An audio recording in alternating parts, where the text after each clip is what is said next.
sur le témoignage de cette maman. C'est un véritable cri du cœur qui nous a tous touchés, évidemment. Bah, on a l'impression dans le témoignage qu'elle donne déjà que, bon, évidemment, avec le drame qui lui est arrivé, c'est normal qu'elle ait beaucoup d'émotions, mais je pense que ce qui lui frappe d'autant plus, c'est d'être considéré, qu'il y ait deux catégories de citoyens. En fait, il y a une catégorie de citoyens qui intéresserait une grande partie des Français, notamment des élites politiques et médiatiques, et une autre catégorie de citoyens qui est invisibilisée. Et c'est un peu le message qui avait été transmis lors des Gilets jaunes, avec quand vous êtes habitant de communes rurales ou de ce qu'on appelle la France périphérique, vous n'êtes pas pris en considération par un ensemble de champs qui préfèrent certains types de victimes. Et c'est-à-dire, en fait, que vous classez les Français en deux catégories. Les Français qui mériteraient de l'attention et des Français qui ne mériteraient pas votre attention. Or, en France, on est sur le principe d'égalité. Tous les Français sont égaux devant la loi et doivent être respectés comme tels. Pourquoi est-ce que Enzo n'a pas un traitement spécifique? Pourquoi est-ce que le ministre de la Justice n'est pas parti le voir? Pourquoi est-ce que le ministre de l'Intérieur n'est pas venu lui parler? C'est étonnant ce silence, hein. C'est étonnant. C'est étonnant d'une part. Ensuite, après, l'autre point que je vois, c'est la question qu'elle aborde, c'est la question de la justice. Comment ça se fait que le meurtrier d'Enzo soit uniquement, non pas en détention provisoire, parce qu'il est quand même dangereux, il a quand même tué quelqu'un avec un couteau, il se balade avec un couteau. Pourquoi est-ce qu'il n'est pas en détention provisoire? Pourquoi est-ce qu'il n'y a pas des personnes qui disent justice pour Enzo, alors qu'on a beaucoup parlé de justice pour tout le monde et d'autres jeunes mineurs qui sont décédés récemment? Le sujet, vous avez un mot à rajouter sur... Oui, moi je trouve que c'est quand même grave quand même qu'une société ne s'alarme pas qu'un jeune de 15 ans puisse être tué pour un mauvais regard. Qu'est-ce que ça démontre? Ça démontre que la société devient ultra-violente et devient une société où il y a de plus en plus de barbares. Pas qu'on devienne une société de barbares, mais où il y a de plus en plus de barbares. Lorsqu'on a une société pareille, pourquoi est-ce que des gens qui se combattent normalement les inégalités ne disent pas, voilà, pourquoi est-ce qu'on n'a pas de service public dans les petites communes pour protéger ces jeunes de 15 ans? Pourquoi, notamment lorsque vous venez de la gauche, lorsque vous êtes censé représenter l'État, et donc normalement l'État régalien, et que vous êtes censé aboutir à la justice pour tout le monde, pourquoi est-ce que le gouvernement n'intervient pas pour dire on s'alarme de ce type de société, surtout après les émeutes, auxquelles on voit qu'une partie de la jeunesse se détourne de la loi de la République française? Pourquoi est-ce qu'une grande partie de la classe politique ne dit pas, voilà, nous sommes indignés qu'on puisse mourir à 15 ans pour un mauvais regard? Pourquoi on ne s'indigne pas que des jeunes de moins de mineurs se baladent dans la rue avec des couteaux? Pourquoi on ne s'indigne pas maintenant que lorsque, à l'époque, il y a 20-30 ans, lorsque vous avez des problèmes, vous avez une altercation verbale, maintenant tout de suite vous êtes obligé d'en arriver à des coups de couteau, voire à tuer quelqu'un? Je pense que ça démontre quelque chose de la société, ça démontre quelque chose de la classe politique qui apparaît déconnectée hors sol et qui ne comprend pas qu'on est en train de dériver vers quelque chose qui est négatif pour notre civilisation. Et Vincent Roy.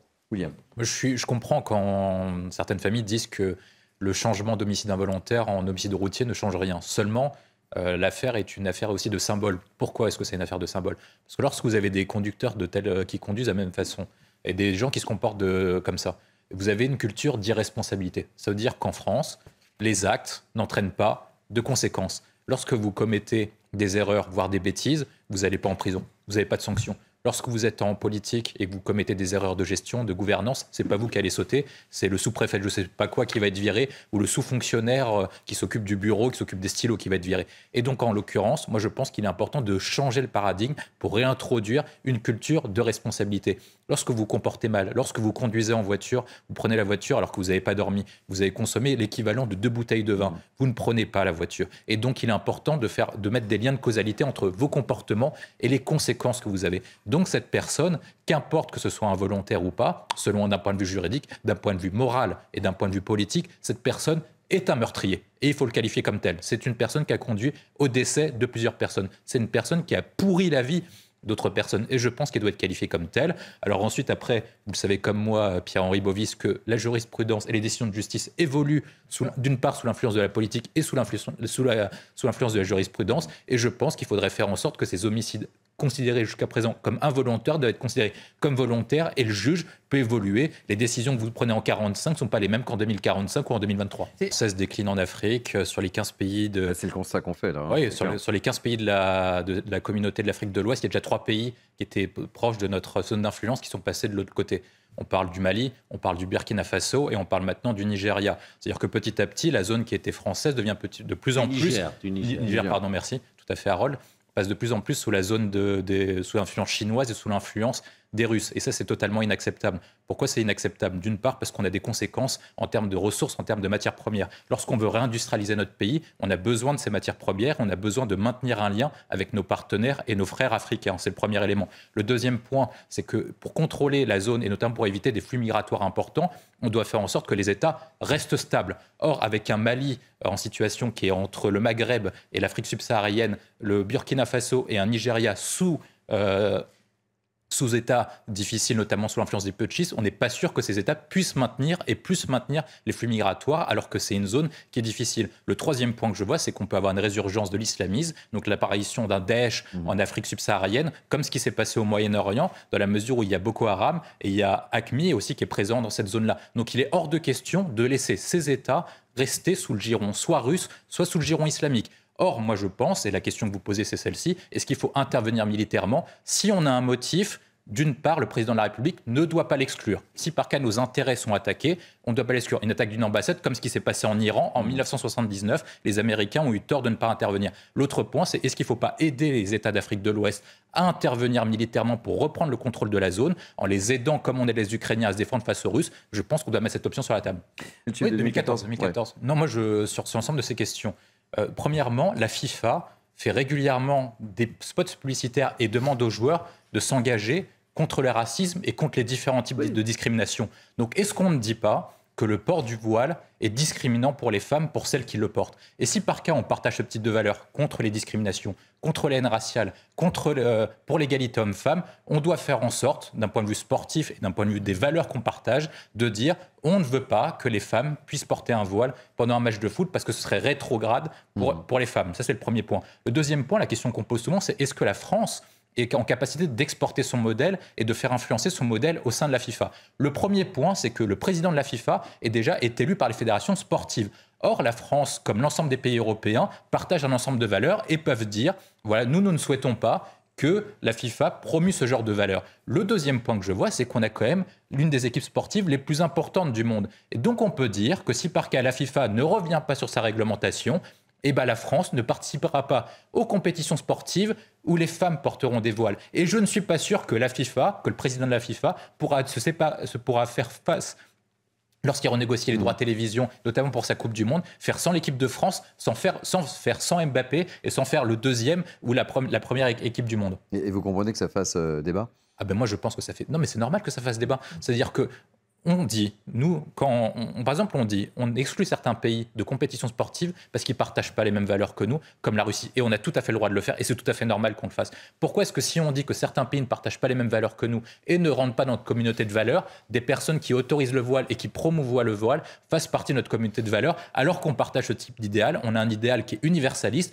on s'est basé sur la Révolution française, un idéal à vendre, et je pense que la France doit rester un phare dans le monde en défendant l'égalité homme-femme. Le point sur l'ensemble des sujets. Est-ce que les personnes peuvent réglementer leur propre football chez eux dans leur pays? Oui. C'est-à-dire que si le Maroc veut autoriser le port du voile au sein des compétitions sportives du Maroc, c'est leur droit. Par contre, au sein des compétitions internationales, il faut qu'on puisse partager le même ensemble de valeurs.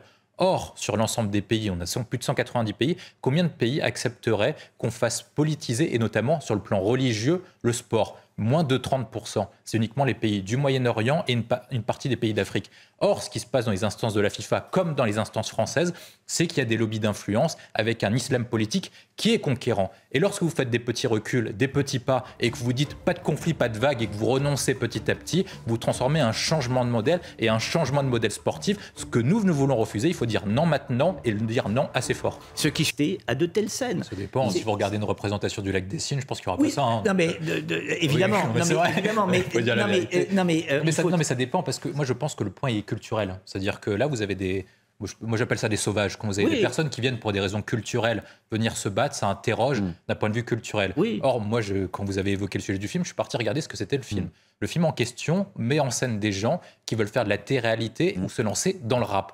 Donc forcément, ça induit une certaine culture. Moi, je pense que culturellement, on a eu des soucis en laissant passer et en laissant prospérer une certaine culture qui peut se baser sur GTA, le gangsta rap, etc., qui conduit à une culture de violence, notamment dans les gamins de cité. La question qui doit se poser, c'est est-ce que, au nom de la liberté d'expression, on doit toujours tout autoriser, mais est-ce qu'on peut laisser prospérer une telle culture qui encourage à la violence et l'ensauvagement? Et en plus, il faut rajouter que maintenant qu'avec les réseaux sociaux, chaque bande essaye d'être de plus en plus concurrentielle, de faire des vidéos de plus en plus virales, de plus en plus intensives, parce que les réseaux sociaux sont une course à la radicalité et à l'intensité. Et donc, comme lors des émeutes, ils font des actes de plus en plus violents pour essayer de se démarquer d'autres groupes et donc conduire à des situations qui conduisent à des l'ensauvagement et des gens qui se comportent de plus en plus comme des barbares que comme des gens civilisés. Je donne...